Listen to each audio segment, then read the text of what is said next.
Hi there, this is Carl Irwin, and we're going to take a real-time look at mocking up orchestral music in MuseScore 4. This was a request on the Discord server. Someone had asked they would like to see my real-time process for mocking up a score from beginning to end. Now, this presents a problem in that I tend to deal with mock-up issues as I am composing. So the question is well, how do you present this if you do it in real time? And if I took you through the process of composing a piece and mocking it up simultaneously, that's a whole big problem. Composition and the pursuit of composing something is kind of a personal thing. So what I did is I took the time to just compose a short piece. And then what I'm going to do is take that piece written for traditional notation, and then we will mock it up. Now, this I think could be more beneficial than the other way of doing this, because most of you probably will write your music, seeing that this is from notation, you'll be writing your music as traditional notation first, and then dealing with the mock-up issues thereafter. So this is a natural progression. Now, you just listened to the piece, and the piece you just listened to is exactly what we're going to be doing here. It's, through the magic of video editing, I've been able to present to you exactly what we're going to accomplish right now, and you've heard the end result. What I'm going to do for you right now is play for you the beginning. This is the direct from notation demonstration of this piece of music, and I call the piece of music the practice of emulation, because we're trying to be cute here. Okay, this is literally practicing emulation, practicing mocking up. So what I'm going to do is I'm going to play this back for you. You can listen to it in comparison to what you've already heard, and you'll note the problems that are in there. And I'm going to go through each problem one by one, and we'll talk about what you do about those problems and how to get, hopefully, a much more realistic mock-up.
Okay, so that is the original work.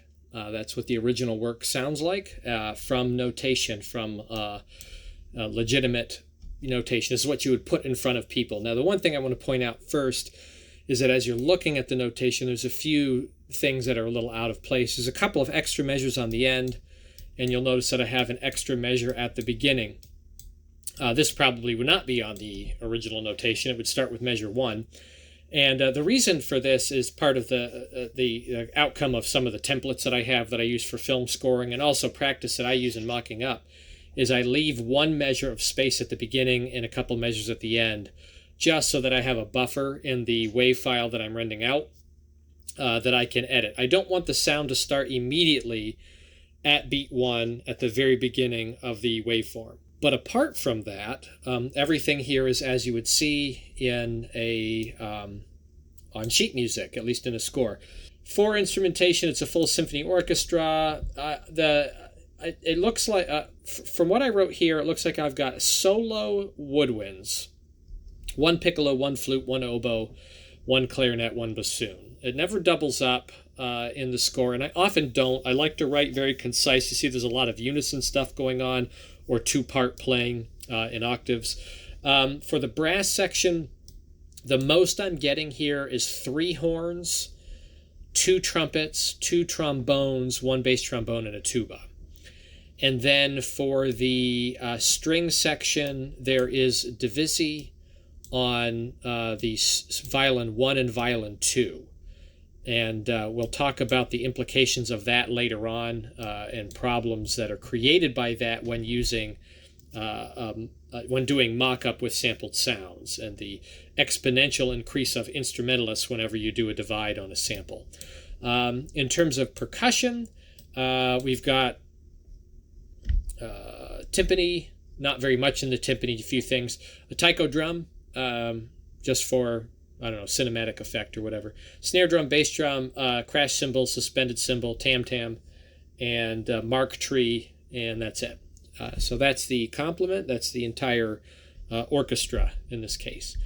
All right, let's get into it. So I'm going to go back to the score view real quick. And I'm going to go to the continuous view. And I'm going to turn on concert pitch. I don't think it's really going to matter because the piece is already written. And again, much of what I'm going to be doing here, I usually will do, some of these steps I will do in the moment, particularly when it comes to articulation and dynamics. Other things I do after I've written the piece, and I'll get to those when we get to that point. Number one, we need to deal with, and I've got 5 points here to cover. We need to deal with balance. As you heard when this played back, the balance is all off, and this is where the gripes come in about MuseScore. You listen to a piece of music that you're writing or you've written, and when you hear it played back, some people complain, well, this is not what an orchestra sounds like. MuseScore and MuseSounds, they're way off. The play engine's way off. It just isn't realistic. Well, MuseScore assumes that you know what an orchestra sounds like, and I'm grateful for this. So this is really the best way to do it for sample libraries, not to make too many assumptions about balance and blend. MuseScore gives you a mixer. So in MuseScore Studio, we have a mixer. I should also point out the version that I'm on. So I am in version 4.5, which is not out yet, but this is a build of 4.5 because this is the jack transport pull request branch, which is based on 4.5. So that's what I'm using right now, and this is the latest as of this date. This is the latest build for that. There's a few 4.5 bugs I'm running into that are not related to the jack situation, but that's what I'm running on. And this is Linux too, by the way, so I'm only using MuseSounds. There's no other sample libraries being used. We have this mixer. And the mixer is there because you should have the power and the authority and the know-how and the understanding to mix your ensemble as you see fit, rather than just relying on the default settings. So the default is leveled out at 0 for all these instruments. And what you're supposed to do is you're supposed to set the levels as you see fit. Not only that, but the reverb as well. They give you some default reverb based on, I'm assuming, what the MuseScore, MuseSounds people feel is the best starting point. And for most of these, it's about 40%. Now, right off the bat, what I like to do is set my levels and set my reverb differently to sound a little bit more live and realistic. The one thing you'll note is that the woodwinds are very loud. They're unusually loud, even when they're playing very piano. They're very soft at piano. So I'm going to take the woodwinds, which are high-frequency instruments and will cut through anyway, and I'm going to bring them down a little bit. Mostly the piccolo, a little less for the flute, a little less for the oboe, a little more for the clarinet. The clarinet, particularly in the upper register, which there's not a lot of upper register in this piece. It does cut through. And the bassoon, just a tiny bit. The bassoon's kind of a lower instrument, mostly high frequencies on a low instrument is what you're getting from the bassoon, from these really well-recorded samples. The brass section is much too soft. When they're playing full out, they're mixing level with the string section, which is not the way it should be. Trumpets alone, if you have two trumpets playing full out in an orchestra, they really should almost bury the group. Trumpets plus trombones would bury the entire sections, the entire ensemble. So I'm going to take the trumpets almost all the way to the roof. I'm going to take the trombones almost all the way to the roof. I'm going to take the bass trombone pretty close to that. Tuba, I'm going to mostly leave where it's at. And then the horn, I'm going to bump up a little bit. So this is how I generally mix. You'll note that I did go through and set my pan. I did do that. Now, you could just leave the pan at 0 and have kind of a mono sort of sound. Now, the samples, I think, have a stereo quality to them anyway, but they're not necessarily in space, real space. So you do want to go through the process of panning. I like to have a more centralized pan of my woodwinds. So they do pan, out to maybe 16 on either side. But then the brass section goes a little bit further behind them because they sit in one line behind them, and they're a little bit bigger, more people in the section. And then for the percussion, I like to bring the levels down a little bit for the snare drum in particular. The bass drum is not very loud in the Muse sound, so I'm going to bring that up. The taikos are quite live. I'm going to bring those back a little bit. The cymbals are fine. I'm going to leave them where they're at. The tam-tam is fine. I'm going to leave that. The mark tree is fine. I'm going to leave that. The celeste and piano are pretty well where I want them. The violins, now what I'm going to do is I'm going to leave violin 1 where it's at. I'm going to push violin 2 up a little bit, because it's a lower register instrument. I want to balance it out a little bit more with the higher frequencies of the violin 1. I'm going to push the violas up a little bit. This is something that every viola section wishes they could do. Rather, every conductor wishes they could do with the violas in real space. Now, this is a little bit artificial because violas are a pretty soft instrument, but I do want to be able to hear the parts a little bit better. So I'm going to push them up a little bit. Celli, I'm going to push up just a little bit. Contrabasses, I'm going to leave alone right where they're at. And one of the reasons why I'm going to leave contrabasses alone is because we're going to fill out all of these instruments too, and the contrabasses are going to get a sub-bass double when we get to that point in our mock-up down the road. So that's what we've done. Now, in terms of reverb, one thing I like to do is I like to set the reverb down a little bit lower for the strings. So I'm going to bring this down to about 30 for the strings. And it looks like I'm already at, let's see if I'm at 30 all the way around. Yeah. I'm going to bring the grand piano and the celeste up a little bit. I'm going to take these up to about 40 for both of them. I'll explain this in a minute, why I'm doing this. I'm going to leave the percussion kind of where they're at their defaults, because the defaults are pretty well thought out by the MuseScore team, particularly for the snare drum. If you turn the reverb up on the snare drum, it gets pretty tinny. It's better just to make it a little bit softer, and that's fine. And all these others are good. For the brass section, I want the brass section up at about 40.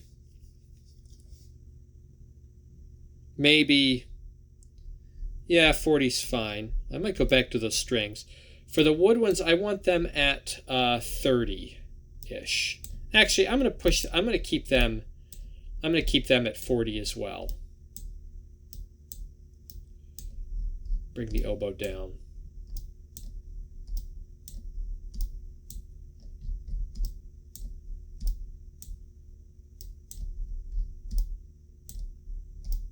All right, and I'm going to go back to these strings. I'm going to bring these a little bit closer. I'm going to take this down to 20. Only 20% on the strings. So I'm in increments of 10. There's a couple reasons why I'm doing this. One is for spatial, the spatial issue. When you're thinking about tree mics on a stage, some instruments are going to be closer to the tree than others. The strings are the closest. They're right up front and center, right along the front edge of the stage. And most of the sections have some players that are close enough to be picked up pretty live on the mics. Contrabasses, I'm going to leave those at 30, but the violins, viola, and cello, I'm going to move back down to 20. So as the further you get into the orchestra, the deeper on the stage, the higher the reverb. So the woodwinds and brass will be a little bit more boomy in terms of the reverb and tail than the strings. So that's the first thing. And then we also have our pan. So this is it. Number one, balance. So we're going to use the mixer, set our reverb, set our pans, and set our mixing. And this can obviously be changed, and inevitably we will probably come back and change a few of these settings as we go. Okay, we'll get out of the mixer. So I hope you like this piece because you're going to be hearing it an awful lot. Let's just listen to a little bit to make sure that we have sounds that we like. And to really get the brass, I'm going to go forward in time to where it's kind of big. Let's go here.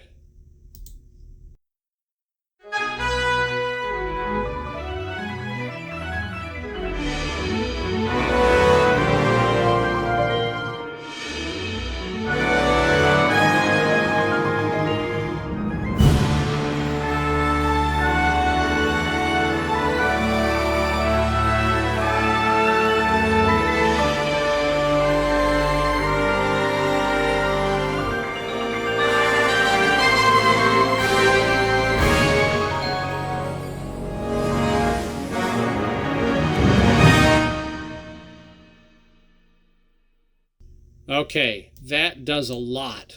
Okay, that does a lot for us, just using the mixer to get the levels right. Now, how do you do this correctly? Well, you need to have experience with orchestras. I mean, that's really it. If you've not played in an orchestra, you've not had experience with orchestras, you know, I'm around instruments every day. I teach them. That's my real job. My full-time job is as a music educator. And I've, of course, played in groups, a number of different groups. So I have that experience to go on. But if you don't have that, or it's been a while and you want some reference audio is good. Pull out a recording of a piece that's similar to what you're trying to write for, and listen to that. Listen to maybe a couple of them, and then make some stylistic decisions. What recordings do you like the best, and what sound are you going for? So that's what you want to do. You could listen to reference and then make some decisions based on that. Number 2, breathing. This is mostly going to apply to the winds, but we'll also deal with the strings as well. I want to save often here to make sure we don't lose anything. So let's first go to the woodwinds. We're going to work our way from top to bottom in the score. What I'm looking for are just places where people would take a breath. This could probably be played through without taking, with only one breath. So I'm not going to do anything with that. This is fine. Over here, we got a little bit of issue. We have some issues with the timing here, the spacing. So what I'm going to do is I'm going to shorten up some notes. I'm going to select these half notes. I'm going to turn them into dotted quarters. I'm going to turn the top one into a quarter. I'm going to make these a little different from each other too. And this one, oboe, I'll turn into actually the clarinet I'll set as a quarter note as well. So it's half what it was, okay? But some of them last a half a beat longer, but none of them are actually a half note, because the players will take a breath, which means they're not going to play as a computer does all the way through to the next note on that note. These are fine. I'm going to let those go all the way through. Back here, I'm going to do the same with these half notes.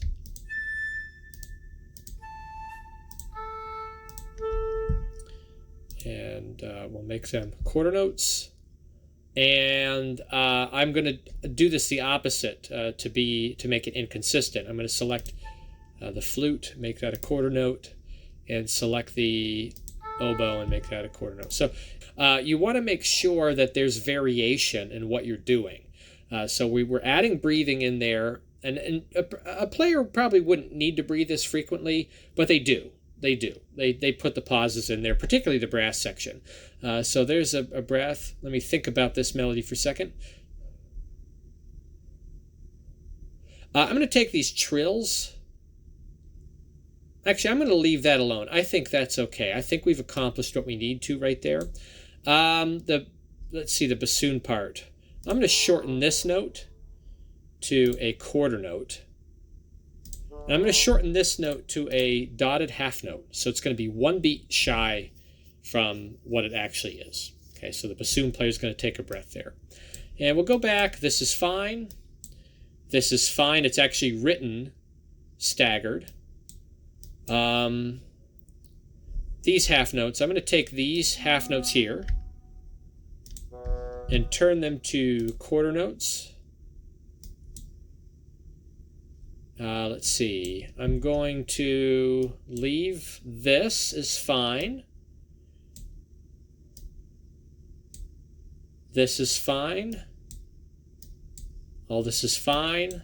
All this is fine. So I think that's about all we need to do with the woodwinds. Just a few subtle changes in terms of note lengths to add real breathing. Let's look at the brass section. Okay, so here, these trills and these whole notes are going to get cut a little short. So I'm going to grab each one of these and turn them to dotted half notes.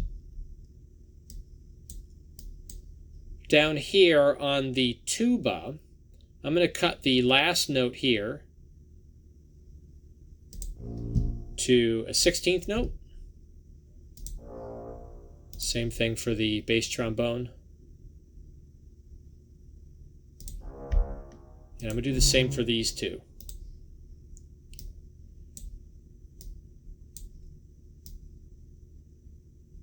Okay, and I might do one more thing here. On the trombone part, they don't have a trill. I'm going to add in an 8th note and just tie that. Okay, so it's going to go a little bit longer than the trills. Coming back here, I'm going to take these quarter notes on the end of the triplet fanfare figure.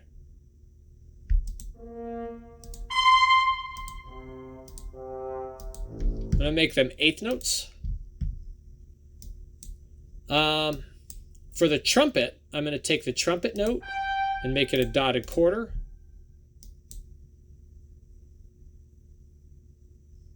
For the tuba and the bass trombone, I'm going to make these quarter notes. Large brass instruments cycle more air than small ones. Small ones use less air. It doesn't seem like that's the way it is, and actually, you should know this too. Brass players, the higher they play, the less air that they use. It's a common misconception that they're putting more volume of air through the instrument as they go higher. That is not true. There's a greater compression, but there's actually less air. There's more resistance as you close down the embouchure or the aperture to get the higher frequency. So because larger instruments playing low cycle more air, they're going to take big catch breaths in weird spots, especially when they're playing full out. So I'm going to shorten those a bit. I'm going to leave the trombones there. The horns also, I'm going to shorten to dotted quarter note. We'll come back to these triplets later. For these whole notes,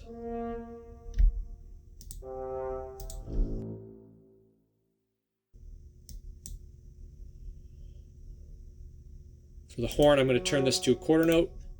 I'm going to turn this to a dotted half note. And these are big breaks. I mean, it's like a whole beat we're cutting off. And you might say, well, professionals don't do that. And I say, yeah, they do. Okay, yes, they do. There's the brass section in particular. They breathe. You know, they take in a lot of air. And that means that some things are going to get cut short a little bit. I'm going to cut this down to a half note.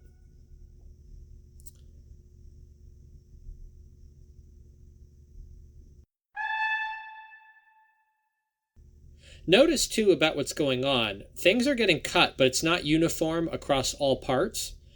There's staggering going on, and that's part of the reason why you don't notice big gaping holes when people take breaths, is that there's other parts, usually with good writing. Unless it's a unison rhythm, and writing like this, there's staggering going on anyway, so the breaks are not really as noticeable. There's continuation. And that adds to texture, because something will cut out, and you hear the texture of something else continuing underneath it. I think we have enough for the trumpets there. I'm going to take the trombone, shorten this to a dotted half, quarter note. Shorten this to a dotted half. There's a big break there, so this player could play that all the way to the end. I'm going to shorten these to dotted half notes. And I think that does it for that section. These are fine. There's breaths, there's breaks, there's rests before. These are fine. That's fine. I might shorten these up a little bit.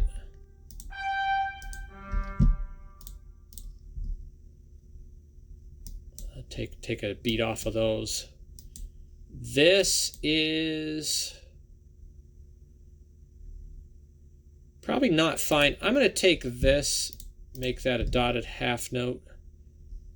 Take the tuba and make it a dotted half note.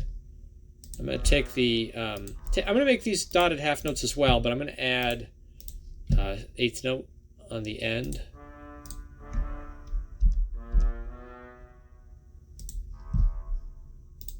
And you can hear the mutes on these instruments.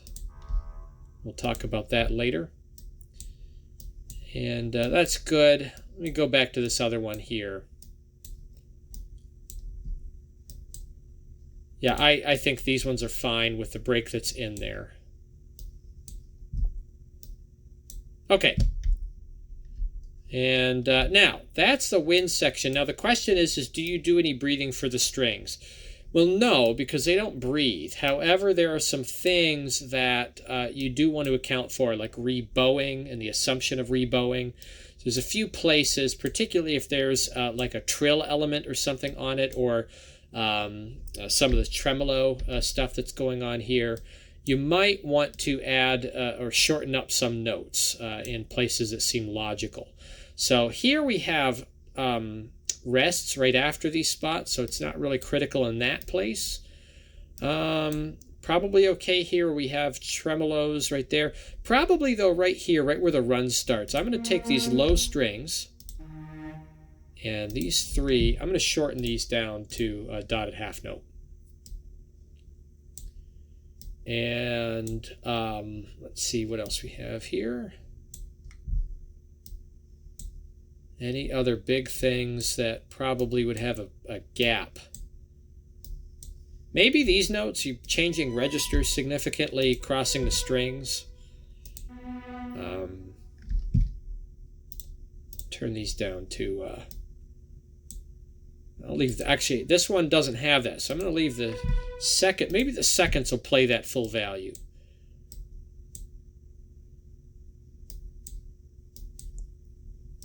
Maybe this is a 16th note for them.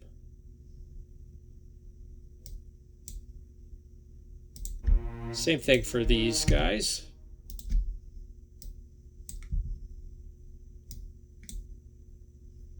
Maybe these high notes are picked off really quick. Maybe this time it's picked off quick, but down here it's left alone. Or maybe we'll put a dotted 16th, a little bit of variation on it. So we'll call that good enough for note lengths. I think we're okay on the note length. So just to hear a couple sections here, let's go back to this big loud section.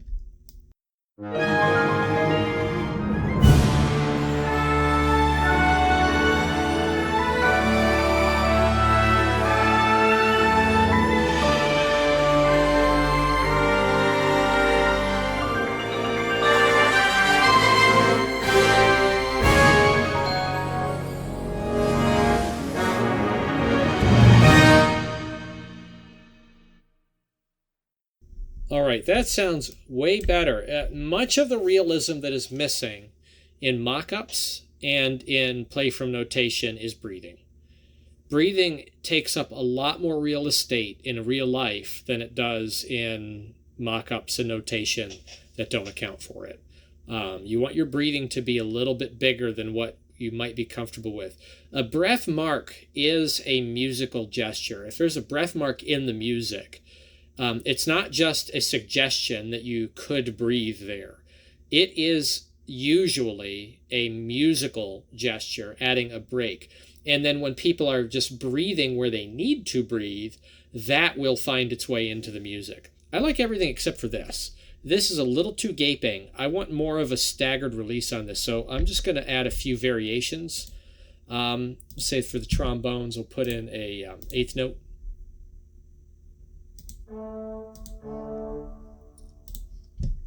And we'll put these in the right.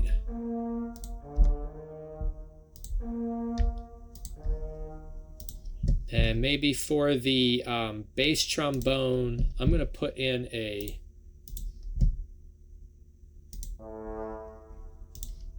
another eighth note. In fact, this is going to be a dotted eighth note. For the horns, also, we'll put in a dotted eighth note.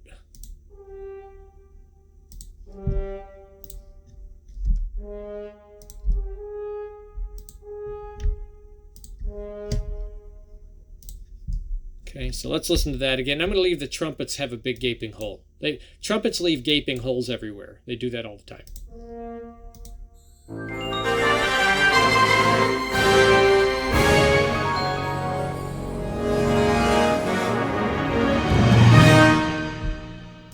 Okay, that's a lot better.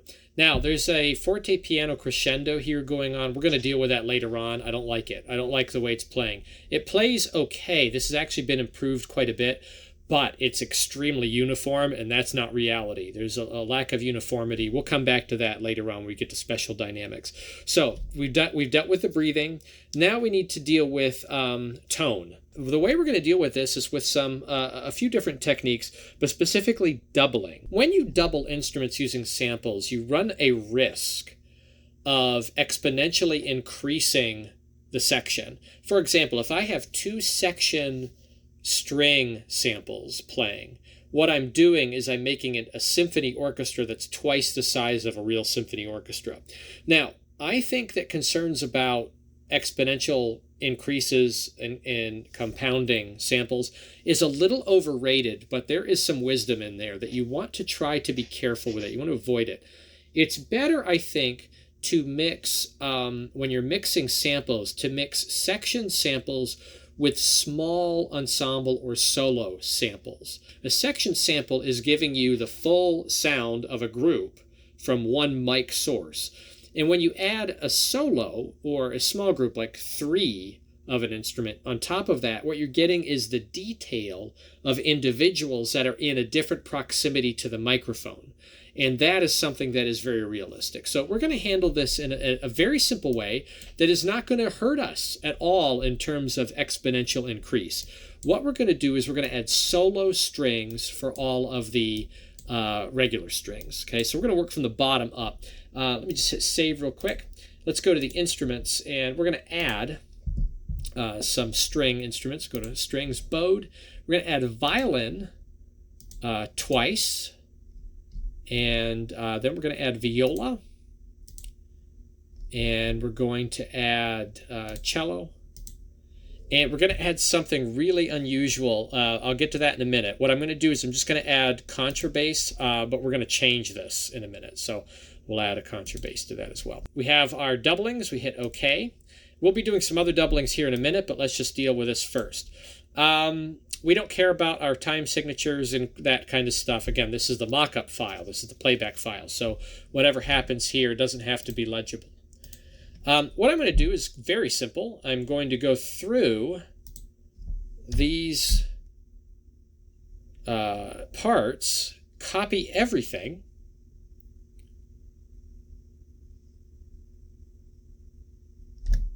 Control C, and I'm going to duplicate it on the solo instrument.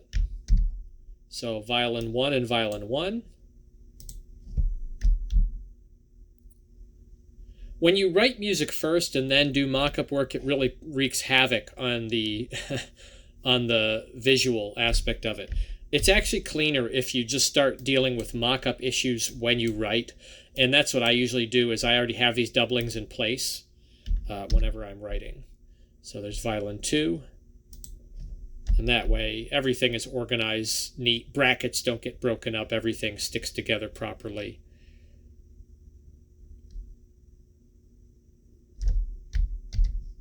And throw this on the viola and cello to cello.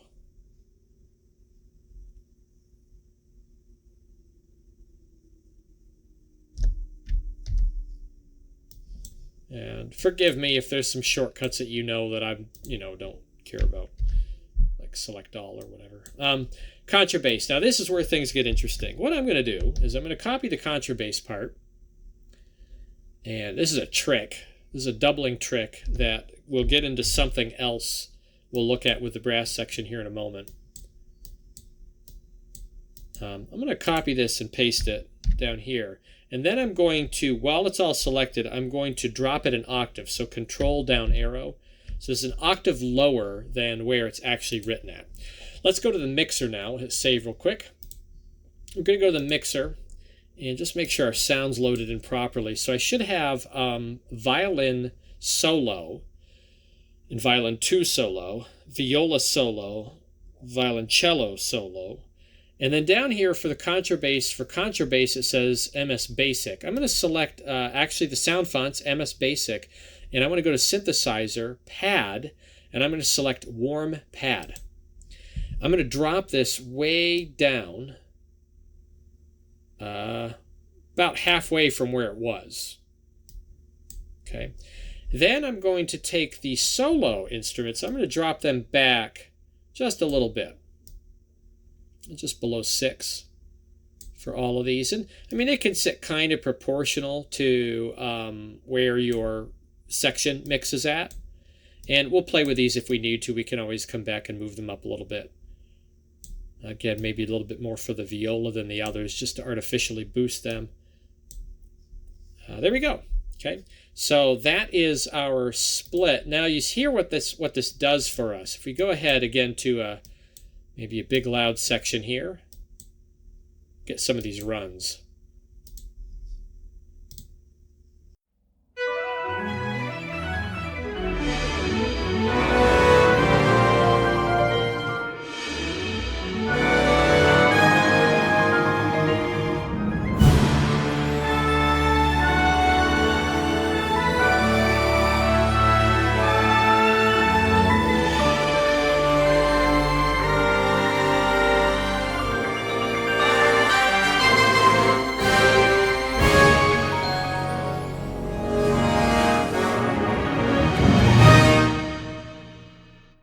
Okay, so you can hear it helps. It gives us a little bit of detail, a little bit more detail in there than what we've had.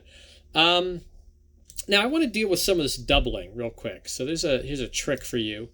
What I have found, so that we don't get exponential doubling with this octave being played in the violin 1 and violin 2, on the section violins, what I'm going to do is select the top notes.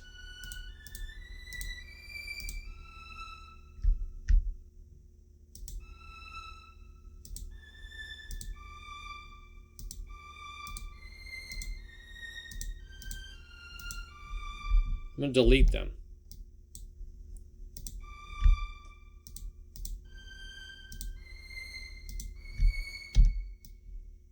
And only where there's doubling. And then on the solo violin, I'm going to delete the bottom notes.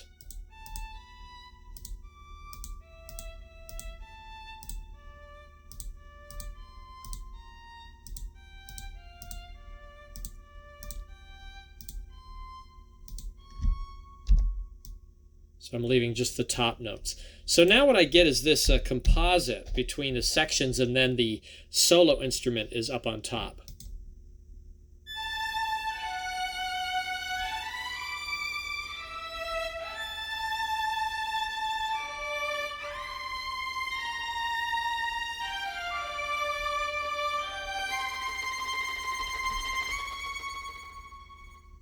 Very effective. Now, when it's by itself, it does sound like it's a solo above, but when you get the composite of all the sections, what you end up with is a divisi, which sounds more realistic without exponential increase. You have the right number of players playing all the time. One other thing I want to do here, before I go back to the mixer, I do want to do the same for my violin 2. So I'm going to select for the violin 2 solo the bottom notes. Then I want to show you something in the mixer, something we neglected to do here a moment ago.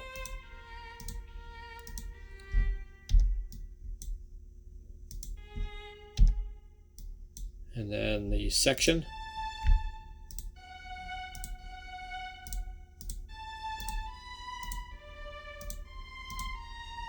Again, if I was writing music, I would be doing this stuff as I write from the onset. Let's go back to the mixer real quick. Something I neglected to deal with here. One trick you can do with these solo instruments that really help to make them stand out, with the exception of the warm pad, the sub bass. We're going to take the string solos and we're going to make them more central. So you can see violin 1 is in the middle, but violin 1's section is 60 to the left. I'm going to move this to the left about 20, and then violin 2, I'm going to go to the right 20, and then viola, I'm going to go to the left 10, and the violoncello to the right 10. So what you have is, oops, I got that wrong. -10 and 10. So what you have here is some the solo instruments that are like actually center on the stage and closest to the tree mic that's in the middle, the centermost set of microphones. So you hear them kind of sticking out a little bit removed from the entirety of the section, but as an extension of the section coming forward into the middle. You can take this even further if you want to and play around with a reverb, lower the reverb on them. Right now the reverb is lower, or actually it's higher for them. So I'm going to bring this back down. I had the reverb at 20 for the other instruments, so I'll do the same thing here. And they'll sound quite intimate, these solo string instruments, in composite with the other strings. Essentially, we're putting a string quartet front and center, which is great, so that whenever you do string writing, like you would in a MIDI mock-up, if you're doing the layer method in a MIDI mock-up is that you actually have separate tracks for different instruments. When you want a violin solo, you'd have a violin solo track, rather than having a key switch on a more complex sample set switching to a solo instrument. So let's listen to this the string section with the sub bass.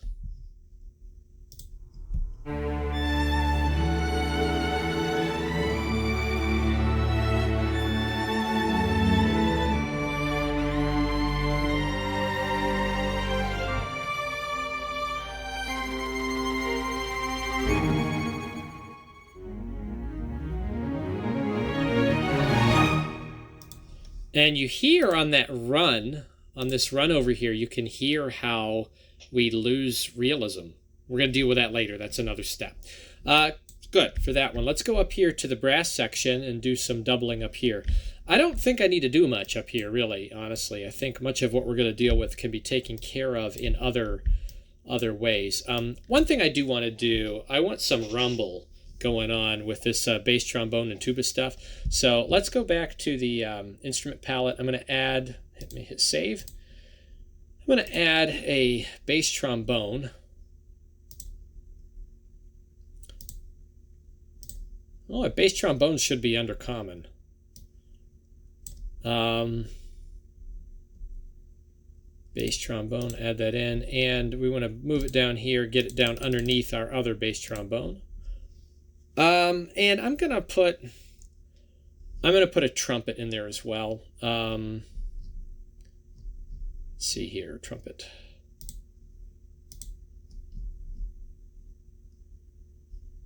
Trumpet in B flat. And I'm gonna put this underneath the regular trumpet as well. Okay, so we'll come back to that. Bass trombone and trumpet. Let's go to the trombone, bass trombone. What I want to do is places where I really want a big rumble, like right here. I'm going to select a few of these notes. Actually, I'm going to select the whole part. Copy it. I'm going to drop it down here. And we'll come back to the music here in a second. I'm going to go to the mixer. For bass trombone 2, the second one, the duplicate, and I also want to put this in the same place. So we'll put it in -10. And we'll deal with the volume here in a second. It's actually going to be probably a little bit lower for what we're doing. Under here, I'm going to go to Sound Fonts, MS Basic. Yeah, Synth Bass. I think it's this one, Synth Bass 3. This one. And we're going to set the reverb up to where it should be for the instrument, 40. Yeah, listen to this sound.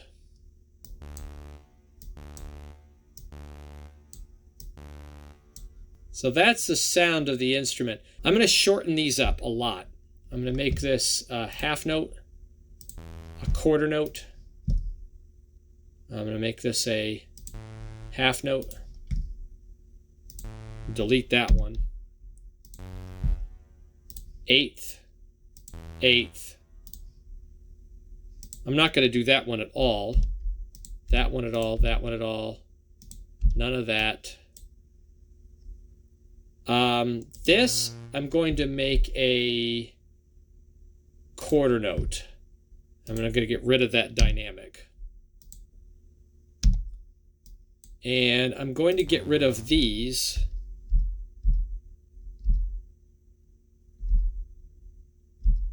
Except for the last three. And I'm going to shorten them up to half.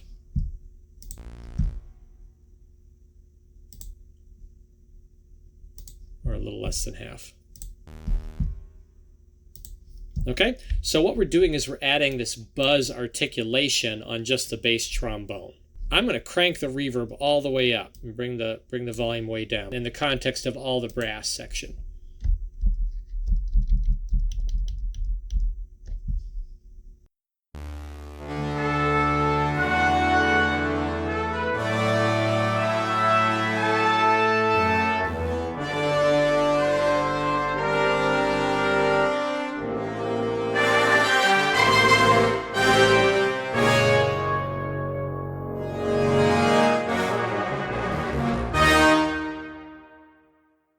Okay, so you get a little bit of that rumble going on in there, and when it's in composite with everything else, it'll make some sense. Let's go to the trumpet section now and deal with some articulations up here.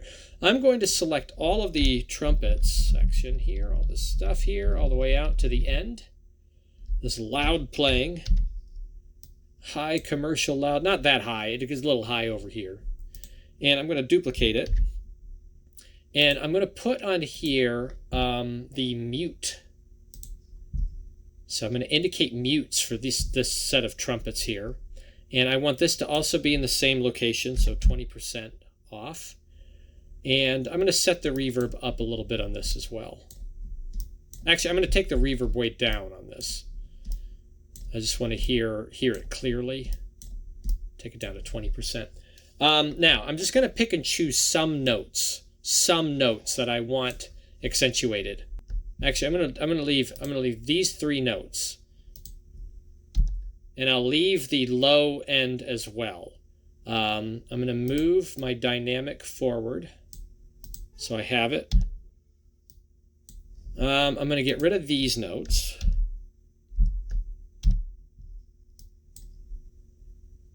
I'm going to leave the first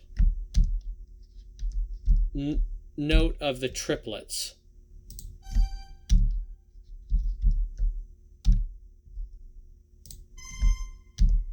I'm going to leave the first and third note of this triplet, but I'm just going to leave it at the triplet. I'm going to shorten this note up. I'm going to leave this attack, but get rid of the dynamic. And I'm going to eliminate the rest of this and leave this note, but shorten it up. Okay, now what this will do, and I'm going to take the sound and drop it a little bit. It's actually already down by default anyway, so let's just hear what this sounds like along with the trumpets.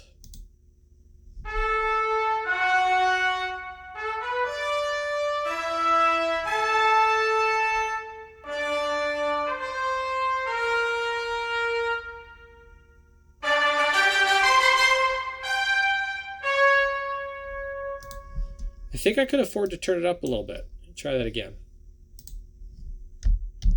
So it's giving us some edge, some additional edge on some of these notes.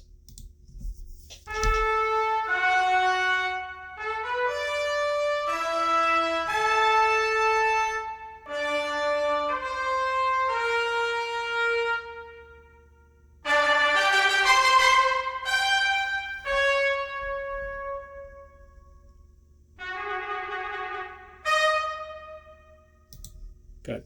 And for the last note here, should be up at fortissimo.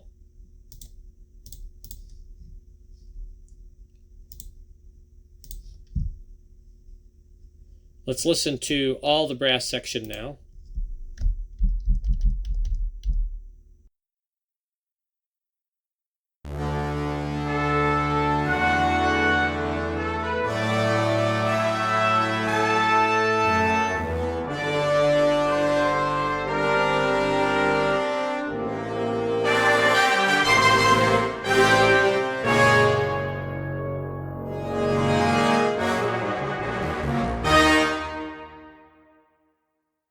Okay, that gets us a long way. Okay, so we get some brighter edge on some of those notes that have been accented. This also is going to help with some issues that you get with round robin samples and still having what's called a machine gun effect. We have a repeated note. Even though those round robin samples that it's picking from a couple different samples, they're still normalized the same way. They've recorded in the same place, and you can hear the similarity between them. And this should be very, very different. Now, one thing that helps us to fix that is when we add these little accents in using a layered sound on top of that to give a little bit different timbre. We're going to come back and do a little bit more with that as well. And that's it for the layers. So that's number 3, tone. So we've added a sub bass for the contrabasses. We've added doublings for solo instruments for the strings. We've added some color for the brass section. Woodwinds, we're going to leave them alone. There's nothing really to do up there. The woodwind samples are fine the way they are. Percussion, obviously, we don't need to do anything with those as well. Now that moves us to number 4, special dynamics. This is where things get really, really picky. You can get really picky about this. We're going to go through the piece and just try to identify places where there should be alterations to the written dynamics to make it perform more like people. This is where we're going to take care of some of the machine gunning effects that we have. We might change some articulations as well and put unorthodox articulations in to help things kind of separate the way players would play them. A player playing the same articulation over and over and over again in repetition would actually play them subtly different. So for us to emulate that, what we do is we actually grab different articulations and we just put them in there to emulate what a player would actually be doing in real life, playing the same articulation in succession. So let's take a look at this, see what we can do here with special dynamics. We'll also deal with the forte pianos that we have in here that are not coming out quite right. All right, let's go through this. Let's start with the woodwinds. Actually, let's listen to the piece again. You're just going to have to do this. You got to listen to it and find where areas of concern are at.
Okay, so one thing that stood out, and actually I want to check something here. On this section, we want to put mutes on the trumpet right here. I'm going to add the mute to this part.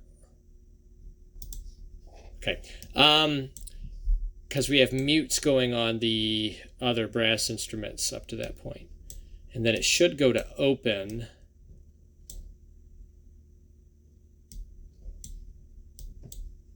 Right here. Okay, let's look here. So first thing I notice is that in the woodwinds, all this stuff is pretty good. As long as they're moving around, there's no big deals. But here we have some problems. We've got some issues with the woodwinds in here where it sounds the same every single time. So what I'm going to do is I'm going to select the first note of random groups of 3. Just one per measure per instrument, and not the same ones.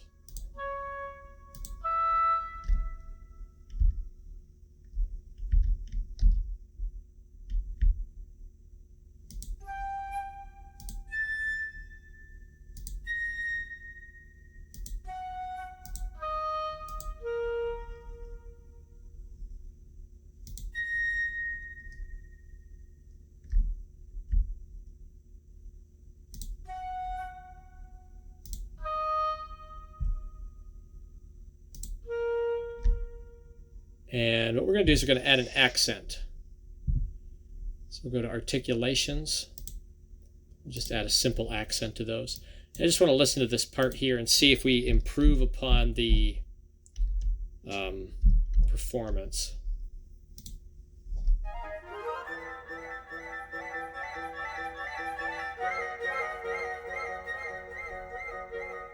That's a lot better. It doesn't seem like it should be, but it is. Just doing that one little thing makes it a little more organic.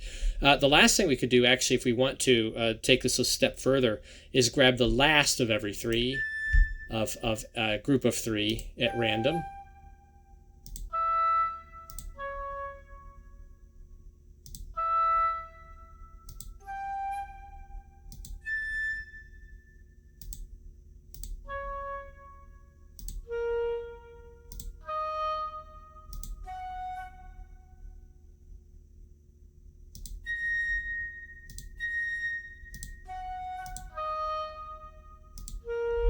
And we're going to apply a staccato. Actually, I'm going to apply an accented staccato because it's a little more going on there. See what this sounds like.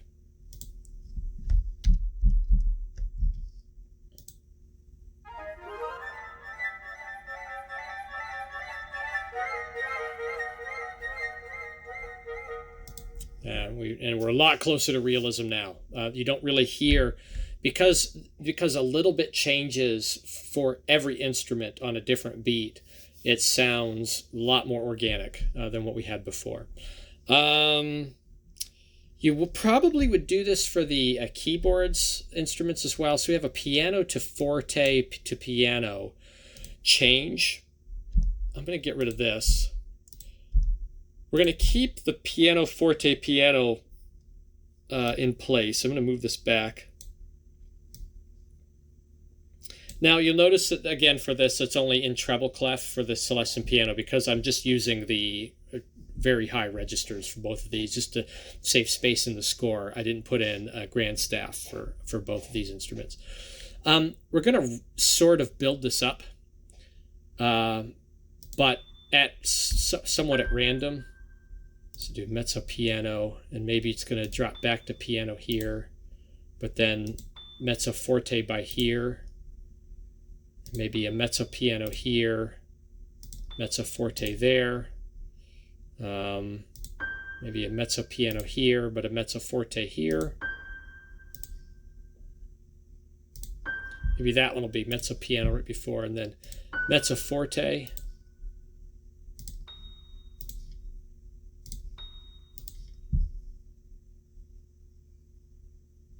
And then it's a piano. Maybe that one will be piano. Mezzo piano.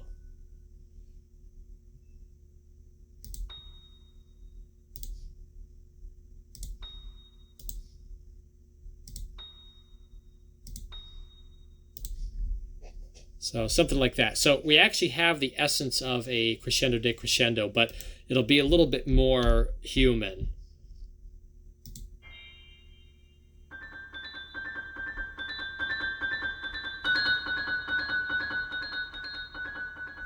Now you could add some dynamics to these two, or some articulations to these two, just to help it out a little bit. So I'm just going to pick some random.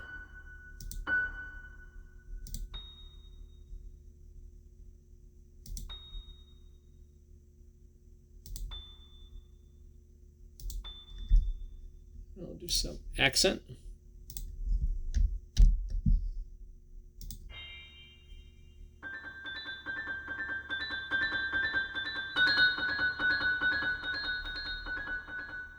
Okay, that's good. Now, the taikos have a problem here. Listen to this performance.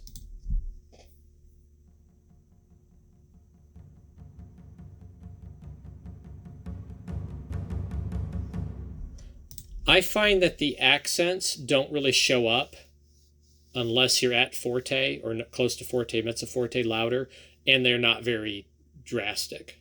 So we're going to write these in. So we're going from piano up to a mezzo forte. I'm going to get rid of this. While we're at piano, I'm going to add a mezzo piano change. So this is mezzo piano, piano, piano, mezzo piano, piano, piano, mezzo piano. Yeah, we'll stay at piano, mezzo piano, piano,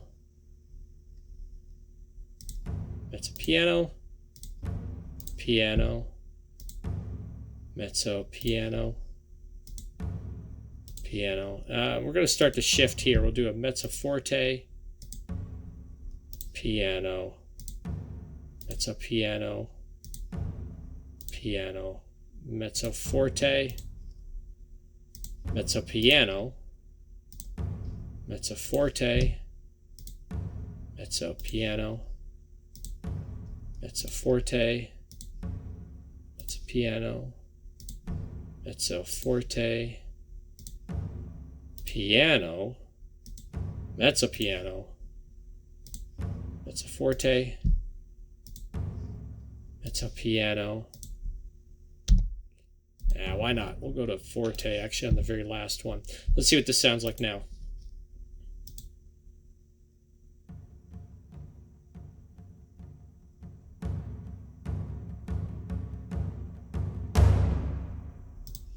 It's a little better. Because it's mixed so far down, I might, it's so quiet, I might just, rather than change those dynamics again, I'm just going to bump it up in the mixer a little bit, see if that helps. Okay, so let's listen to this section and see if we have some improvement.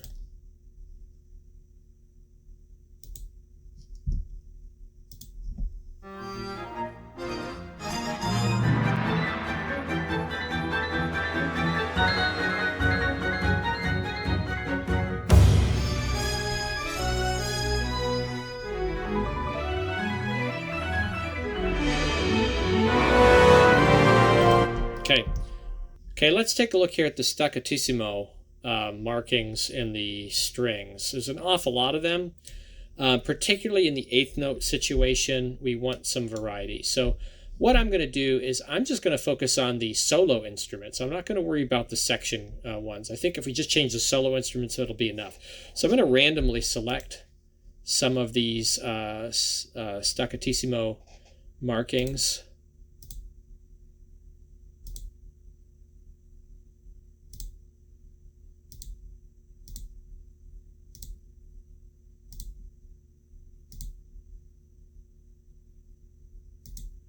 I'll do the same thing for violin 2.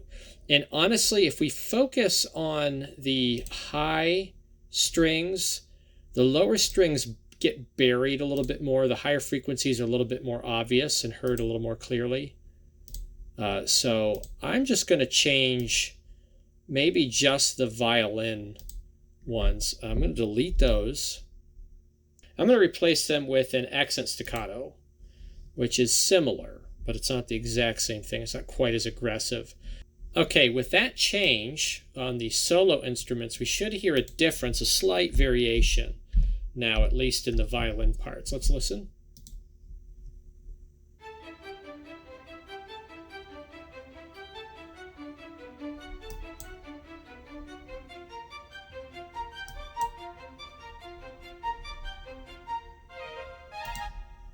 Okay, so that's good. Just very slight variation.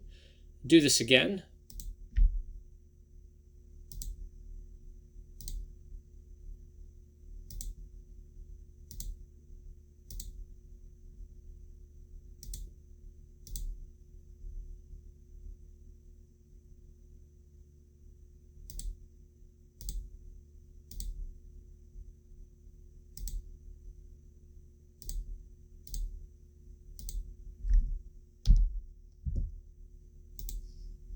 Okay, so that's a little bit of a change on those just to help out a little bit. The other staccatissimo is fine. There's not really a lot going on in the other places. When the part is a little bit longer, a little bit more separated, it's not quite an issue. It's when you have rapid execution of a particular articulation, you're going to get some machine gunning kinds of effects. Okay, I'm hearing a few problems here. We got to look at the forte piano issues.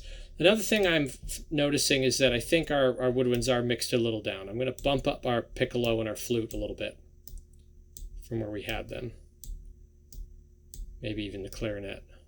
Bring them back more to normal so they can stand out a little bit more. Let me hear this opening.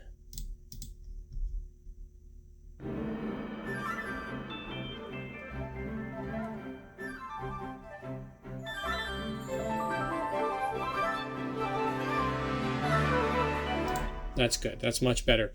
Okay, I'm noticing that these feature melodic parts are extremely obnoxious. Now, one thing that MuseScore does is it plays accents as accents. And when you have accents marked in a part, the player will play the accent, but it won't necessarily be, again, everything's relative. It won't be exactly the same kind of accent every single time.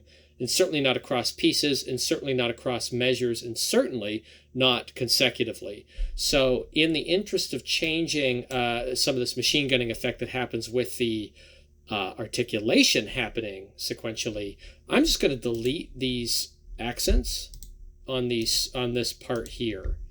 I'm going to leave them on the horn, but I'm going to get rid of the trumpet ones. See if that helps us a little bit.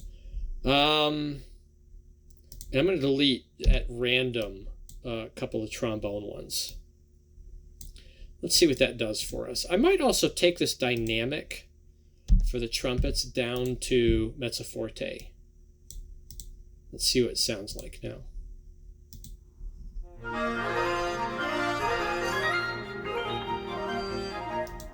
That's a lot better. I don't mind this here. I think this sounds fine, loud.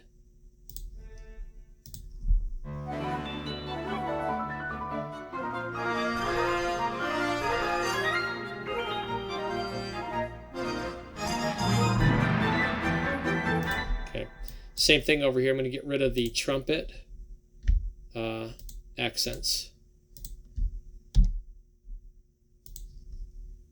And I'm going to take this down to mezzo forte.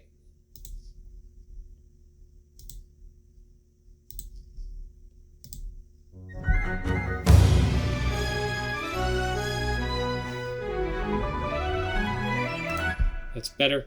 I hate this forte. I'm going to change that back to mezzo forte on the taiko. All right, let's listen to this now. And I might even try to bury this a little bit more.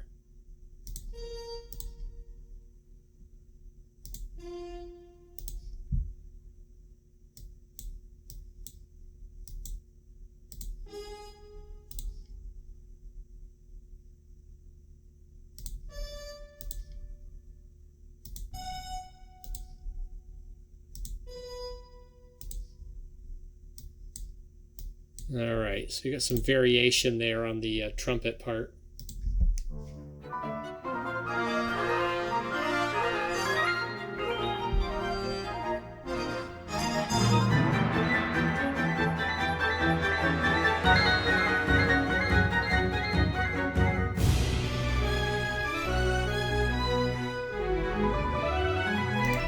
That's a lot better. Okay, so it kind of blends in a little bit more. You're going to find that when you're making alterations, again, higher frequency instruments are going to be they're going to be the ones at fault. Those are going to be the ones you're going to want to address, because higher frequencies travel faster, further, they cut through a little bit better through the ensemble. So if you address the higher frequency instruments and their discrepancies and their awkwardness, you solve most of your problems. I'm going to change the trombone to, I'm going to put this down to mezzo forte, then forte when we get here. And I'll be consistent. I guess we don't have that part again. I like the rest of that. I think it's fine. Okay, so the next thing we're going to do is deal with forte pianos. Let's deal with the forte pianos. The problem with forte pianos is that they play them accurately. I mean, it plays forte, then immediately piano, and then it does whatever. That's not real, though. Individual players interpret forte pianos subtly differently.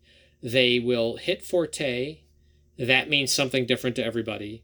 They will immediately go to piano. Not only the piano that they go to is subtly different between everybody, but also the speed at which they do it is subtly different.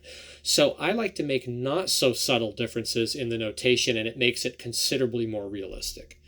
Okay, so here's how this is going to work. We're going to break these long notes up quite a bit. Okay, so this is forte, piano, immediately crescendo. Let me get rid of the crescendo. I'm going to get rid of the ties.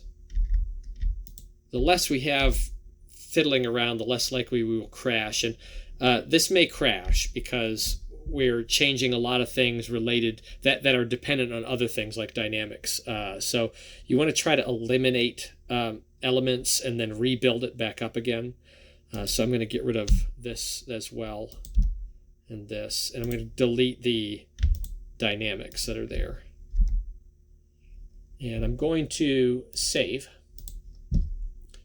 Get rid of these ties. Now, one thing we want to do is we want to end on a real dynamic. So I'm going to take these notes and I'm going to turn them into half notes. And then I'm going to add quarter notes.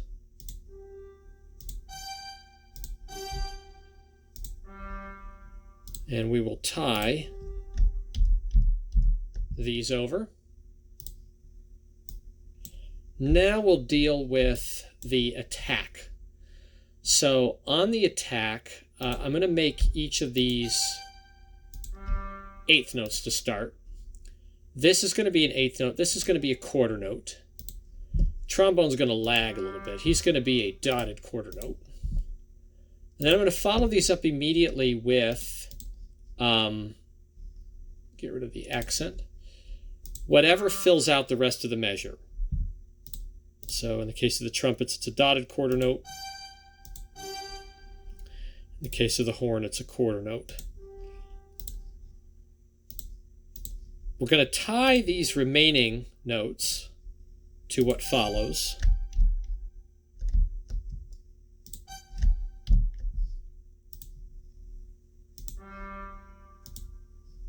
And then we're not going to tie this part in. This is going to be the forte hit, and then we're going to go to piano. Because we're re-articulating, you won't really hear this. And I find that this is a little cleaner than having it try to do a hairpin dynamic in connection. You tend to get some glitchiness going on. It's better to just re-articulate at different times, and it kind of hides the fact that they're re-articulating. I have ensembles where I teach them exaggeration on these forte piano kinds of things. I say hit it at forte, and then you should take it almost to nothing. In fact, some of you will go to nothing. And some of them, I tell them, go to nothing and re-articulate. In the composite of all those people doing that, particularly in a wind band when you have a lot of people, it makes for the most amazing forte piano effect. It makes it very, very clear. That's a drum and bugle corps trick, by the way, from when I marched in drum and bugle corps. There's a lot of trickery going on in articulation in those groups that make them sound so drastic and so exaggerated on their dynamics and articulations, and that's one of the tricks that's there. So I'm really just doing something here that I do with real people, but I'm doing it inside of the box. We're going to hit this at forte. This is going to be forte here, and I'm just going to leave it because it's already forte. This is also already forte, but this needs to be, I'm going to make this mezzo forte without an accent because I think it's a little too strident. Then the next dynamic for each of these is going to be piano.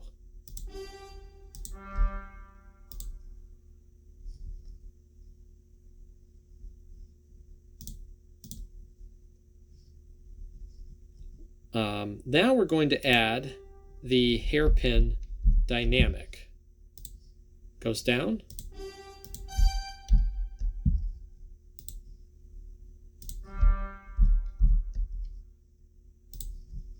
And now we're going to add the hairpin dynamic that goes back.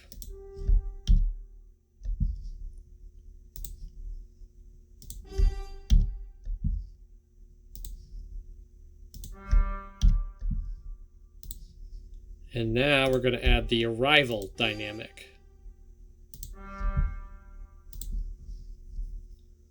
And I'm going to play around with the lengths of these a little bit.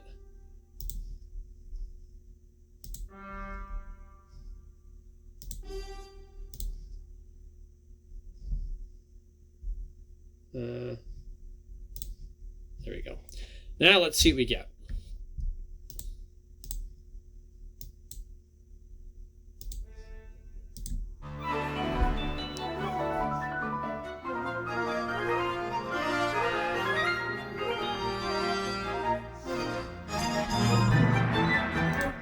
Okay, much more authentic. Now we just need to do these with the other forte pianos that we have. So let's see, where else do we have this happen? One there. Not there. Big moment right out here. I've got some string forte pianos. Let's just hear these for a moment and see what they sound like. We may not need to mess with this because it's all in the lower instruments. So we'll listen to the violin 2 through contrabass on this section. Whoops.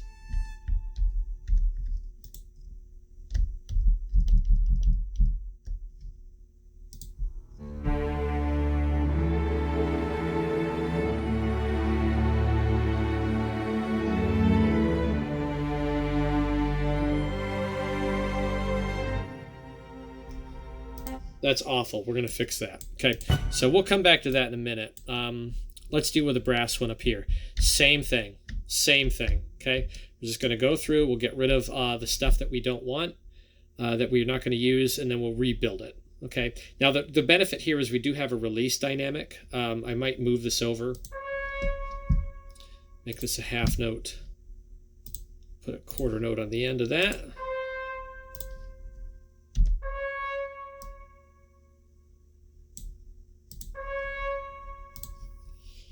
And everything else is fine. Let's fix this.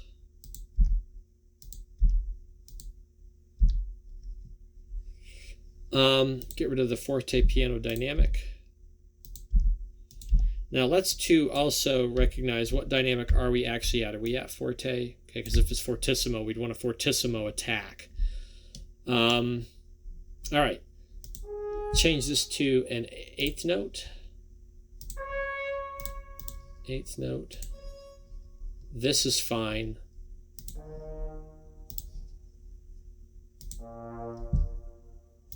This is fine as well.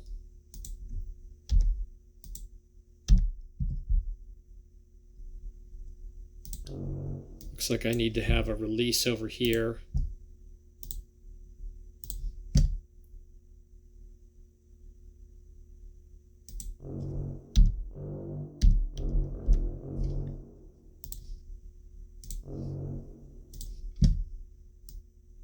Painstaking work, but that's what it takes. Okay, so the basses are going to be slow. He's going to be a whole. We'll make him a dotted quarter note. That's fine. This will be a quarter note. Trombone will be a dotted eighth note. Horns will be a dotted quarter note as well. trumpets will be an eighth note. They'll be more responsive, as trumpets should be. I'm going to leave the accent on this one this time. And now we're going to fill in the remainder. So I need an eighth note. We don't want any articulation. And a half note. And I'll select these for ties. Here I can put in a dotted quarter note and a half note.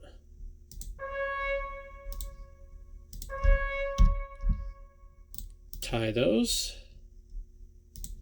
Here I need 16th note and a dotted half note.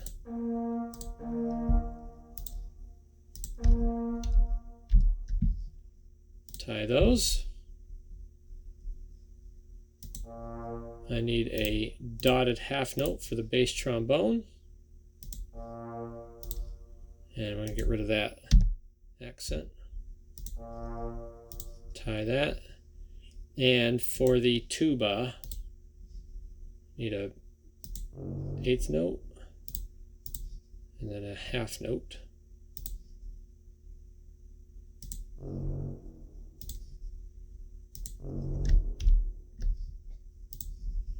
We'll tie. Now, see, I already have these in place.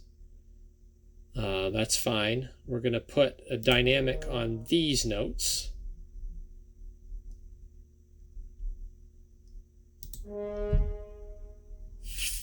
Forte. I think we're already in forte, but rather than look back, I'm just going to put them on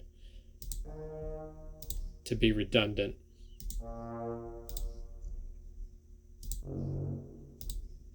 One thing you can do is if you really, really want to accentuate this, and I think I do, I'm gonna actually put fortissimo on this. When brass players see forte piano, they overdo it every time.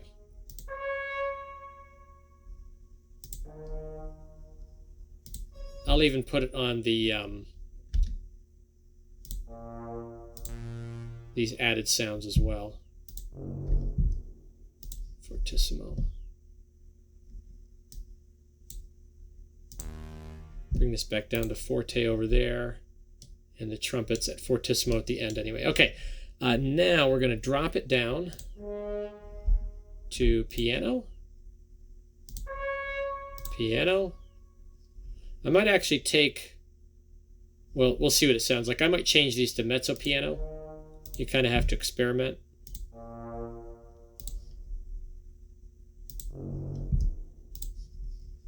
And then we'll select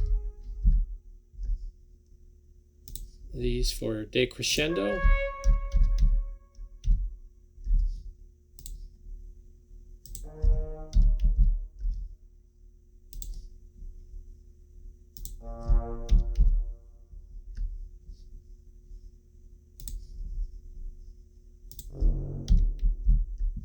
Again, when I write, I just do this. I don't even bother writing the notation normal. When I have a forte piano, I don't use forte piano. I just write it like this. So it's very slow doing it in this way compared to my philosophy. I think we have everything there. Let's see what this sounds like. And we're going to come back to this too. We need to fix the articulations and dynamics in the triplets as well, which is a little bit easier actually than what we're doing right now.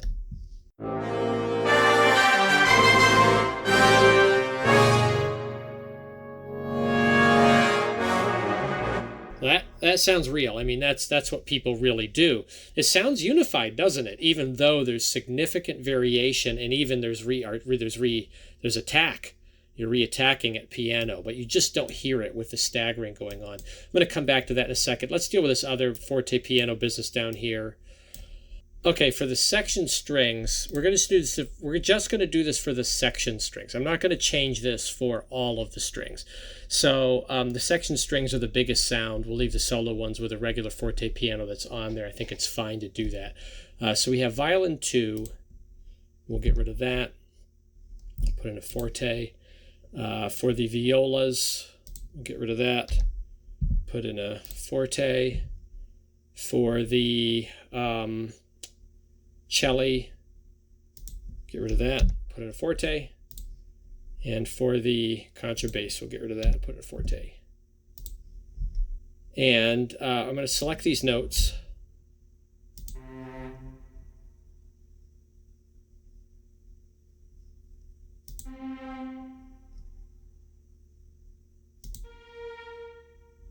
And I'm going to make them a quarter note.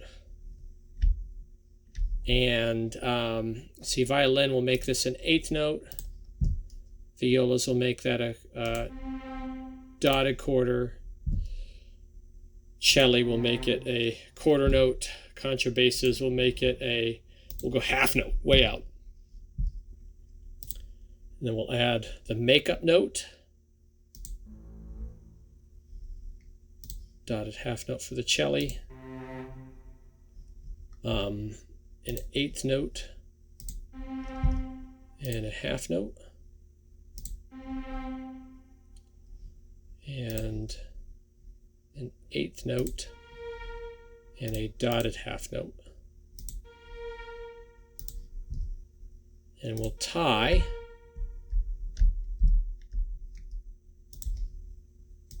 as before. We'll tie these together.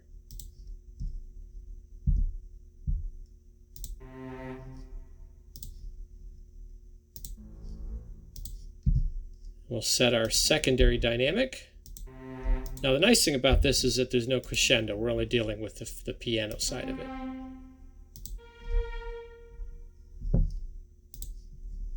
And then we'll set our decrescendo.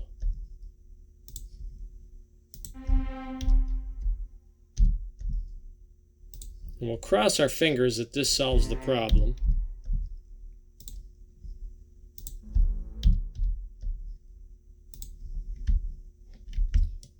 So let's listen here, just to the strings.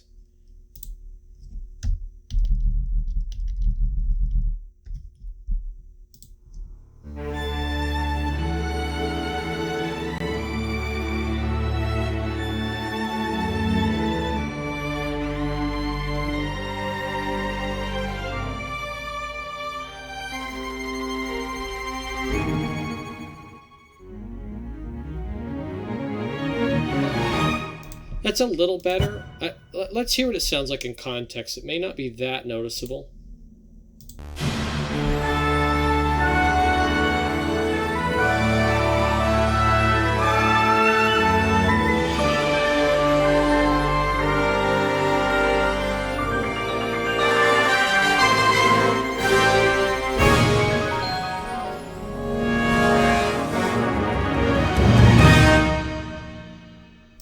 I think we're fine with that. Okay, let's go back and look at this triplet stuff up here where we have some machine gunning going on.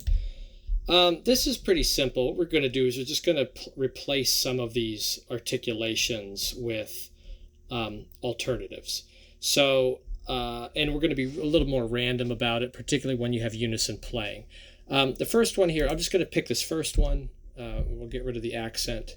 And I'm going to put, let's see, we'll put a marcato on the first one. I'm going to put a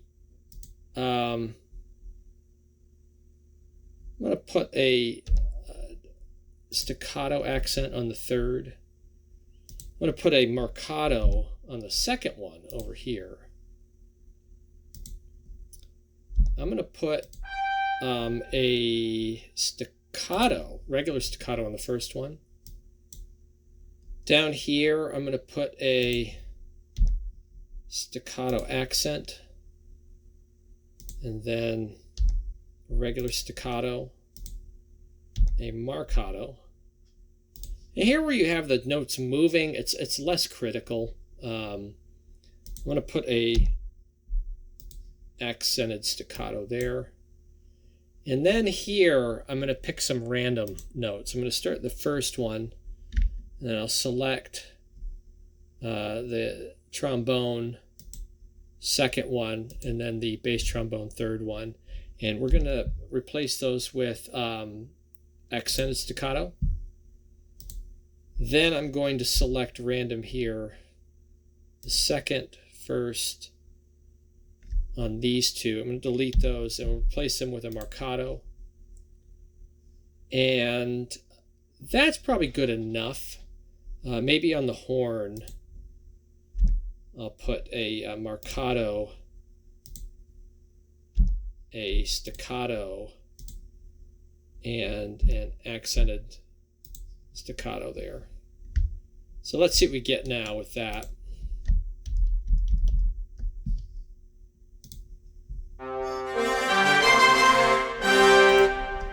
And I forgot about the tuba. Let's change the tuba too. I'm going to put marcato, marcato, accent.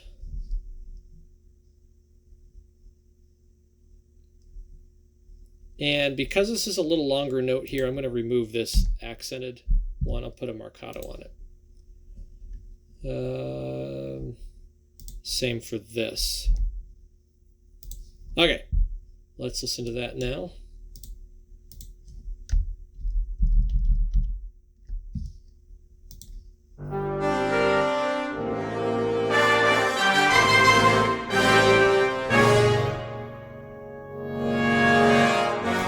Much better.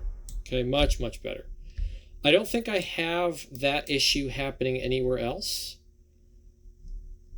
with triplets, multiple tonguing.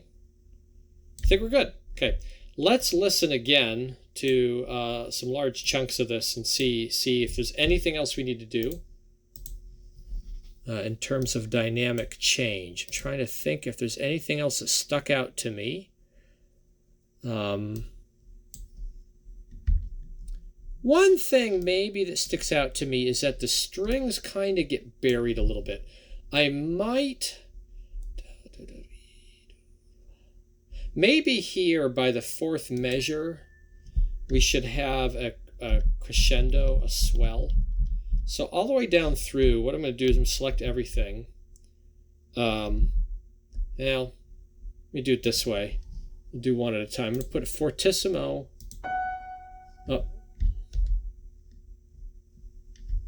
on the strings. We're going to do fortissimo.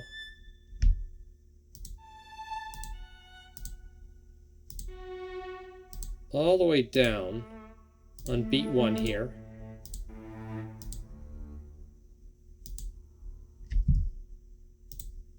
And I'm going to select the first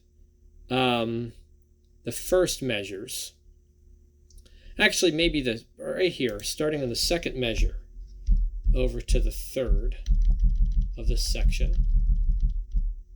And I'm going to add a hairpin crescendo. This will give it a little bit of swell. And then I'm going to bring it back down, coming into this forte piano.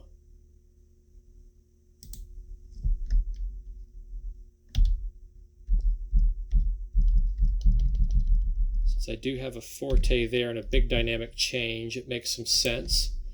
And I just need to add a forte dynamic right here. And I think that gets me where I want to be. Let's listen to this section.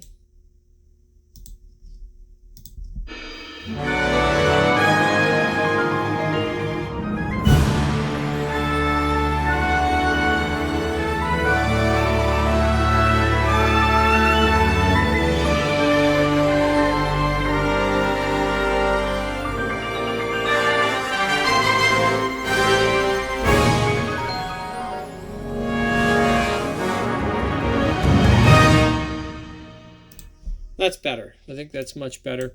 Okay, that's that. Let's move now to the last issue. Okay, that's a big one, is all the dynamic changes. The last issue is creating minor discrepancies and variations in the runs. You need minor irregularities in the runs that you have here. And only when you have very clear runs, long runs. These short little burst patterns, these are probably fine. but the long extended runs sound really, really fake because a machine is playing them. So just to hear this, here's the string section.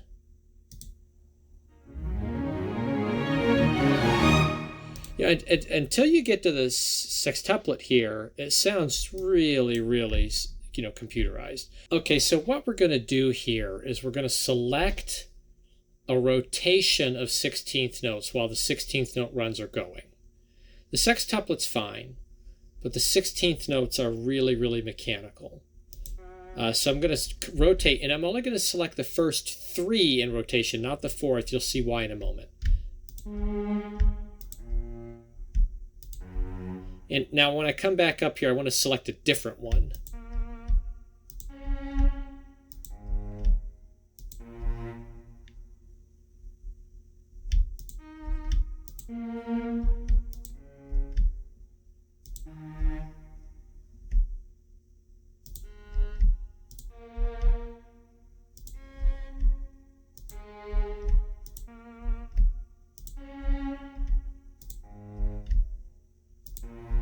And what I'm going to do just on these first ones is I'm going to add a dot.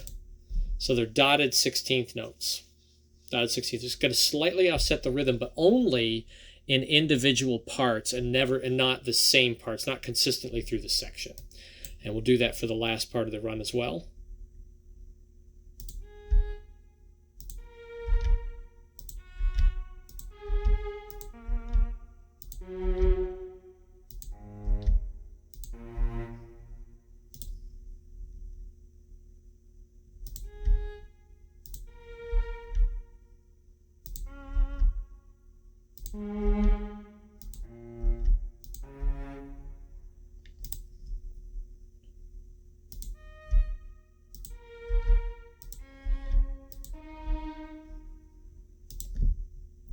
And that should do it. Now let's listen to this run with that in there.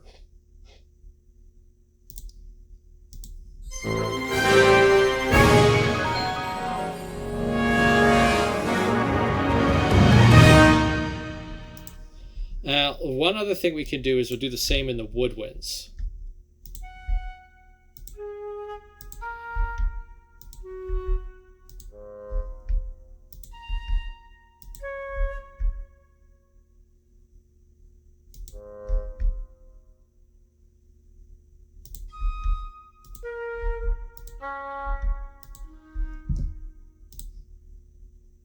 So listen to that again.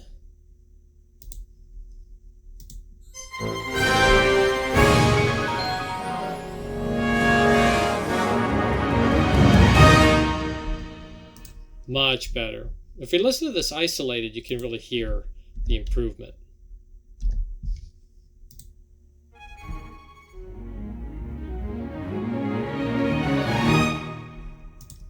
It still sounds like 16ths. It sounds like a 16th note run, but there's slight variation. There's humanity in it with that change. This only works for fast-moving stuff because when you have very small notes, very short notes in fast-moving tempos, the addition of even half of its own value is hardly noticeable. But again, it's in proportion. The smaller it gets, the better that is. Let's do the same thing in this section here too. So I'll select in rotation. This is controversial. Some people I've shown this to, don't like it because they feel that it's treating professionals as if they're not high caliber. But that's not the case. I'm just saying professionals are human. They're very precise, but they're not absolutely precise. And this is absolutely precise, and that's not what we want. We want there to be some reasonable discrepancy.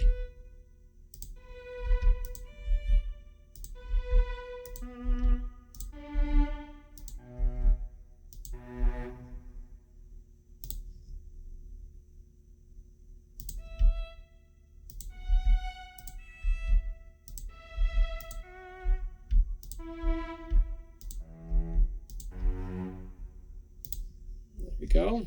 And one more over here.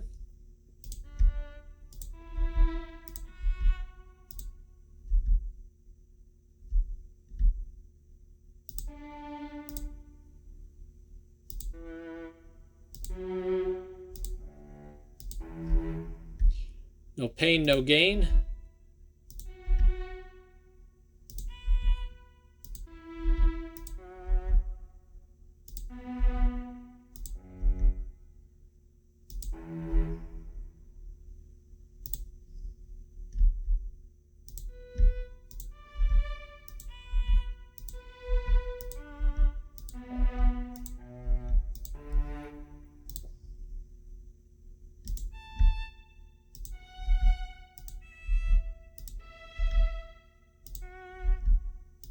Change the direction we're going here. All right. I think we've accomplished everything we need to. Some of these other shorter runs that come in bursts, it doesn't matter that they're very accurate, particularly right in here, because there's such a change in sonority when you're switching off instruments, and the woodwinds are doing the same up there. So this first hit on the cymbal and suspended cymbal and tam-tam, it's a little too immediate. Let me hear what that sounds like by itself. Yeah, it's not as noticeable when you hear it by itself. It might help. It might help to do something dynamically here.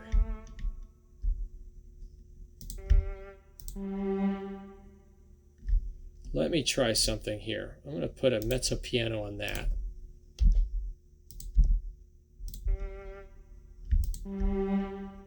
Put piano on that. And then what I'm going to do is I'm going to turn this into a quarter note,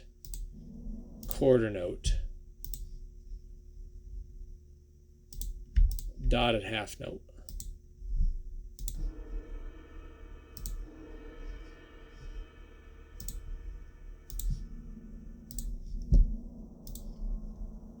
Tie these. I'm going to change these into rolls.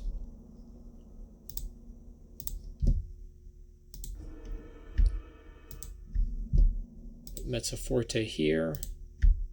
Change these dynamics to piano. And we'll add a crescendo. So we're going to try to fake this hit with a little bit of a roll. Let's see if this works.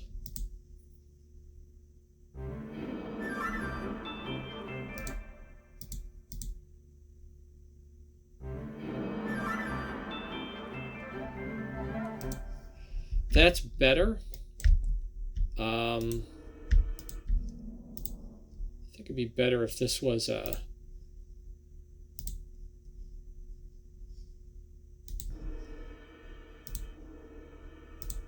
quicker roll.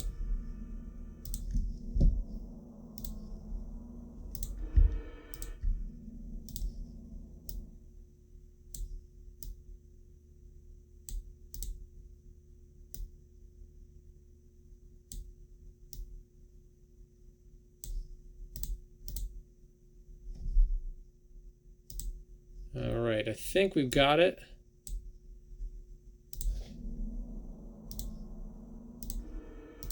Let's try this now.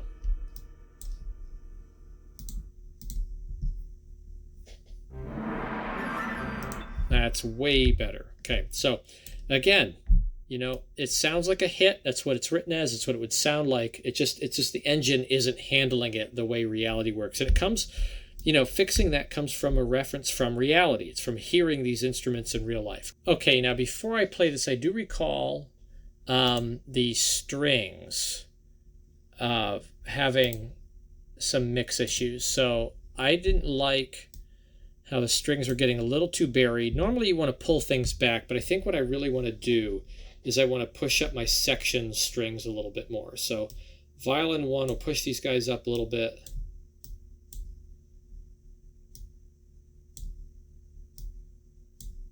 Contrabass pushes up my push up my sub bass a little bit too. See if this helps. Maybe my solo strings as well, particularly the second violin and the viola. One other spot that I felt did not mix right was the wood ones in here in this section. Let me just hear this real quick.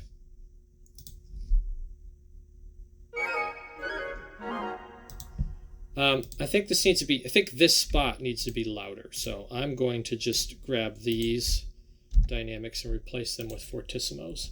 I actually might even make a composer choice here.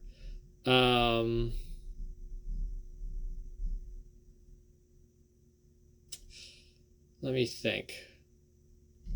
I think I might do this. I might take this whole thing and slide it over.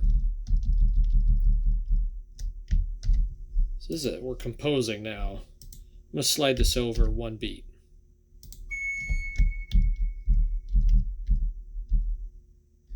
And we'll delete the first beat. Let's see what that sounds like.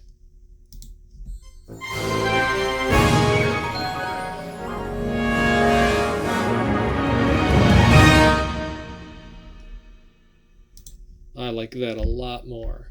All right, now let's take a listen to this thing. See what we get.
And there you have it. That's what it takes, right? In real time, that's what it takes. Again, when I write, I generally write into this frame rather than composing an entire piece and going back through like I'm doing here. But just inquiring minds wanted to know what my process is. That's my process. So, just a quick review on the issues. First of all, balance. You have to deal with that in the mixer, with your reverb, with your pan. Make sure that the instruments are balanced against each other the way a real orchestra is. Do not let the default sit. That's malpractice, right? That would be like it'd be like writing your music in notation, exporting the MIDI file, dropping it into a digital audio workstation, and just throwing samples on it. It'd be the same thing. The Play Engine does some work, particularly with portamento, and some interpretation, but it doesn't do a lot. And honestly, if it attempted to do a lot of work in that respect in interpretation, it would probably get most things wrong with respect to what you really want as a director, if you were directing an orchestra and you wanted them to perform the notation. So I'm glad that it does really great things, but I'm also glad that it's limited and that it leaves room for us to specify exactly what we want changed. So balance, you have to set that, number 1. 2, breathing. Make sure that you put breathing in there. And in the breathing, the gaps for breathing are huge. They're much bigger than you think for professionals. It just isn't, they don't necessarily always play to the end of the note at the end of a phrase every single time. One thing that they do is they do stagger this, and if the music is well written, then the individual phrases per part will be staggered over each other so that there is no major big gap unless it's intended for the music. But make sure you leave space for breathing, particularly for the wind instruments, sometimes even for the string instruments, particularly if there is a change in technique, a rebowing or a shift across the fingerboard to another string or something like that. Make sure you put some gaps in there that represent reality. Tone, number 3, tone. You need to have doublings to help section samples sound better, and make sure you put a slightly different pan on those doublings. We talked about the strings and doubling solo strings in with section strings. We talked about adding extra sounds for the brass section to give more of the brassy edge for certain articulations, even using synthesizers like for the sub bass, or a synthesizer for that bass trombone sound, that tuba. Using mute samples to give an edge on particular articulations in the trumpet section. You could do this for the trombones or the French horn as well, other brass instruments. It's about using any kind of instrument, any kind of sample that you have that will emulate the sound that you're after rather than the actual thing that it is. You can use tremolo samples for muted strings. If you layer them up, and it sounds very shimmery, like a very soft, quiet, shimmery string sound. There's all kinds of tricks. You don't have to necessarily use samples for what they're intended for. You use things for what they work for. So tone. Make sure that you are thorough, section by section by section. Don't get focused on any one particular one. Make sure you address the woodwinds, the brass, and even the percussion sometimes in the strings. 4, special dynamics. This is where you're going to spend the bulk of your time. So changing dynamics, fluctuating dynamics wherever it makes it play accurately. Remember the part over here where we changed dynamics for every single note to make it play right. And also changing articulations so that attacks and releases are varied. You don't get machine gunning effects when you have repeated elements happening, repeated notes or repeated elements like we had in the woodwinds up here. Change the articulations to make it sound more varied and more human. And then the last one is create minor irregularities in runs. So when you have running patterns, create minor irregularities by adding, it's fast-moving notes. Add a dotted rhythm to random notes across the different parts of the section that's playing the run. This works particularly when you have full string runs. Now, if you have an individual section, like just the first violins playing a run, you might not want to do this because the irregularity will stand out more if there's only one instrument doing that in one section. If you have, though, multiple sections of a family are playing a unison run, you would definitely want to employ this. Or across woodwinds, you would want to do something like this to make it work out. Same with brass. It works with brass as well if you have brass runs.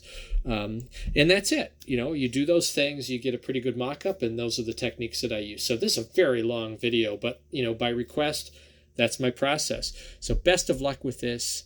Happy composing and happy mocking up in MuseScore 4.